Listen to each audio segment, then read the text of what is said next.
Now let me ask, when you come to check your bed, what do you check out for? The most important thing you should be coming to check out for during brooding is their temperature. Their temperature. And I'll be telling you the two major things. Remember, the major essence of this channel is to train you on how to do your poultry business from scratch when you don't have enough capital. So you may not have the thermometer to gauge the heat and the temperature. So I will be teaching you how I brooded my birds, and I had um, zero mortality for the whole of the brooding period. I didn't have mortality because of any. I didn't use thermometer. I only observed them. As I'm going to teach you, if you can observe them the way I did, I believe you will succeed. All right. So when you come to check your birds every 1.5 hour, what do you check out for? It is to know whether they are cold or they are hot. Most importantly.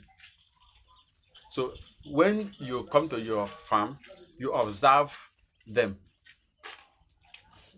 Let me tell you this. When they are cold, how do you know? When they are cold, they will cluster. So when you come to your farm and find out that they have clustered in one place, what is this sign? It is a sign of cold. So they will gather one place. So, and that is what causes stampede. When they gather one place, they will stampede one or two of them. Sometimes you can lose a number of birds. So if you don't want to lose your birds, you must take your heating, the temperature seriously. So they may likely not die because of sickness, but they will die because of cold or excess heat. All right. So when you come to your farm and see that they are clustering together, you will know that they are feeling cold. So what do? You give them heat. You give them heat. All right. You increase the heat. So, but if you come there, you see that they are scattered, they are clustering, or they are running away from the heat area, and they are opening their mouth, breathing from their mouth. Normally, birds under brooding supposed not to have issue with heat. So breathing with their mouth shouldn't be too obvious. So when you come and see them opening their mouth while they are breathing, and they are opening their little feather, and they are scattered all over, know that the heat is high. So what do? You take away the heat, take it out entirely, and then observe them a little bit. If you are using charcoal, of course we use charcoal. You can sprinkle water on the charcoal. If you are using a very nice charcoal, when you sprinkle water, it will quench and it will come up again. With a little fire on it, it will come up again. All right. So you have to reduce the heat to control excess heat, and you have to add charcoal to control cold.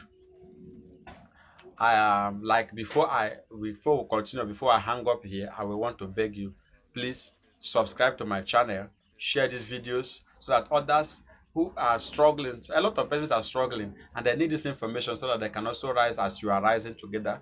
Please help me to subscribe, share your thoughts, share the videos, and I believe um everybody is a win-win thing. Thank you so much. Thank you so much.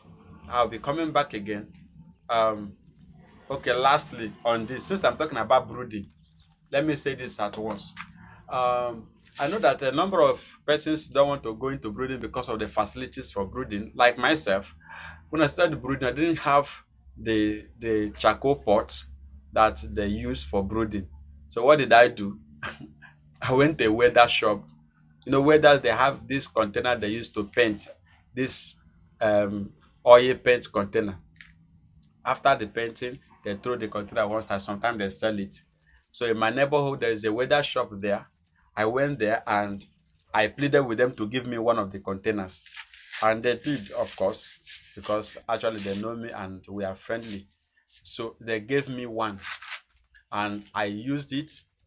I have to get a block and wrap the block with um, sack bag, because if you keep ordinary block, the chicks will start eating the block and it can cause harm. So I used the sack bag to wrap the block. So after wrapping up the block, I place the charcoal pot on top of the block, and that is how I gave them heat. I used it until I finished the brooding. If you watch the video, I will still show you. You see the clear pot. I'll drop some pictures. You see how I did it. All right. So don't say you don't have the money to buy charcoal pots. You can use tin container. All right, and then do your brooding. Thank you so much. Drop your comments, share the videos, and then subscribe. I'll be coming back for another teaching.